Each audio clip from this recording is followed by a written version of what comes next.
Wasted time is the greatest paradox of the 21st century. We have access to unprecedented technology that is supposed to make us more efficient, productive, and organized, yet we also use that technology to waste time like never before. 51.8% of people use social media apps because of boredom, and they spend a crazy amount of time doing it. People in the US spend 3 hours and a half on their phone per day. And if we're looking at wasted time in the corporate world, ask anybody who works a classic 9-to-5 job what the number one reason for wasted time at the office is, and they'll almost always answer with one word: meetings. We have access to so many tools and ways of sharing documents. We can send emails and messages to so many people at once. We can reschedule a meeting till the end of time, basically. And so the result is that 90% of meetings include people who have much better things to do than being in the room or in the Zoom call. Meetings last twice the time that they should take, and they almost always have an unclear, unproductive outcome without a clear-cut action plan. And this, by the way, is not just an office problem. The amount of communication channels available to anyone in the modern world is so overwhelming that people waste an insane amount of time getting their point across and getting it to the right person. People create groups for one-time events that keep being used after the event has passed. Employees CC 5 people in one email while only 2 are relevant to the topic of the conversation. The problem with all this useless, clumsy, inefficient communication is that from a productivity point of view, it generates an insane amount of clutter, and it gets in the way of getting things done. In this video, we're going to be talking about how tasks can actually be an obstacle to productivity and how to switch from a task-based approach to an action-based approach. Look at any productivity app that's available on the market, and in 90% of cases, it is task-based, meaning that the most common entry point to use the app is to start typing and listing tasks. A lot of these apps also have a name or a logo that implies that they're task-based. Things like Todoist, TickTick, Any.do,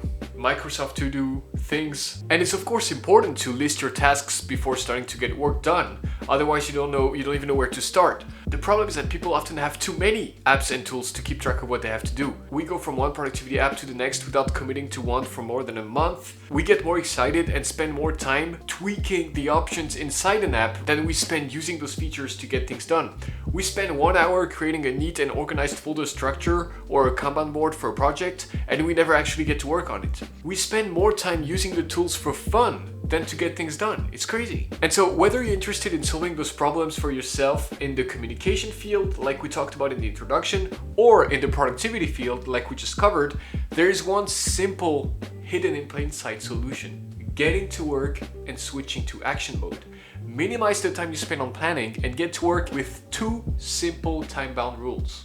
For getting work done, the 30-minute rule is amazing. It works amazing when applied to short-term timelines. That is 1 day or 1 week, not more. Beyond that, you'll have to sit down for a few hours or even a weekend and take a good amount of time for planning and taking into consideration different factors. So for monthly or yearly planning, goals, targets, I don't recommend this approach, but for weekly planning, it's amazing. Just spend 30 minutes writing down your tasks, put them in the calendar for the week, and remember those few time management principles.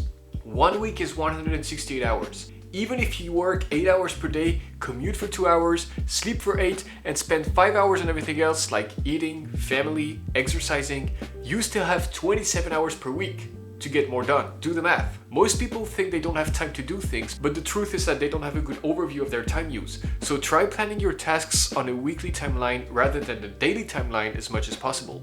Number 2, it's usually best to eat your frog first, meaning to tackle the hardest task of the day in the morning before distractions get in the way.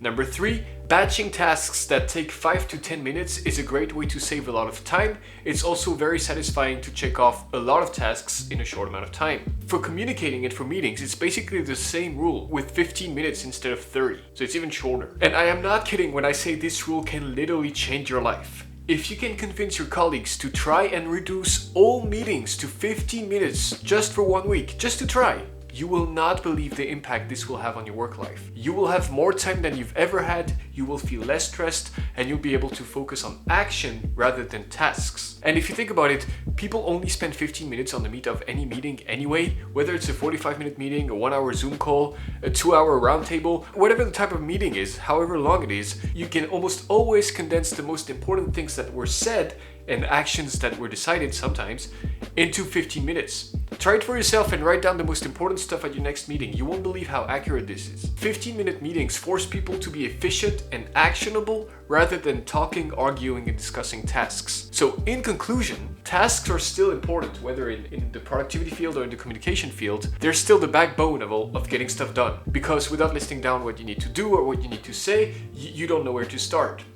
But you probably don't have to spend as much time as you think listing those tasks or those topics you need to talk about. The most important thing is getting to work and actually tackling them. It sounds crazy to have to remind people that, but we live in a world where efficiency and productivity and getting stuff done, this type of content is so all over the place that we kind of forget the essence of it, right? So spend less time on planning and writing down stuff. Just put stuff in the calendar, and then day after day during the week, get to work and check off those tasks. And also don't spend too much time kidding yourself, acting like you're getting things done while using whatever productivity app on your phone, while you're really just not adding value. You're playing around with features you don't need, and you may get interrupted with social media notifications you don't need and get out of your flow. That's it for this video. Thanks a lot for watching. I hope you found my content useful and insightful. If you did, remember to like and subscribe if you're not already. It helps me grow the channel and it really means a lot.